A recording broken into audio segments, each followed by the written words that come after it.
बिस्मिल्लाहिर्रहमानिर्रहीम। अस्सलाम वालेकुम। क्यूज़ टू न्यूज़ के साथ में हुसैन हुसैन। चलते हैं खबरों की जानिब। लोरा बतनाल शरीफ तहरीक सूबा हज़ारा के रहनुमाओं की यहाँ मीटिंग, सैकड़ों अफराद ने शमूलियत की।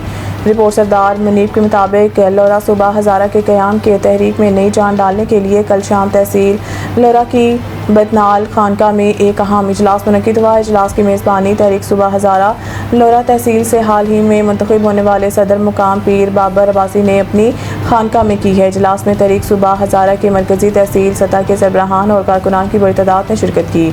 शुरा ने मुतफ़िका तौर पर तहरीक को आगे बढ़ाने के अज़म का इजहार किया है। शुरा ने फैसला किया है कि हज़ारा की तमाम तंजीमों को एक प्लेटफार्म पर लाया जाएगा ताकि सूबे के लिए मुश्तरका और मौसर आवाज़ उठाई जा सके। सईद इंटरनेशनल हस्पताल, मेयारी इलाज, जदीद सहूलियात और बेहतरीन निगहदाश्त सब एक ही जगह। Saeed international hospital, modern, affordable, compassionate health care in the heart of G11 Islamabad. 0331 111 0675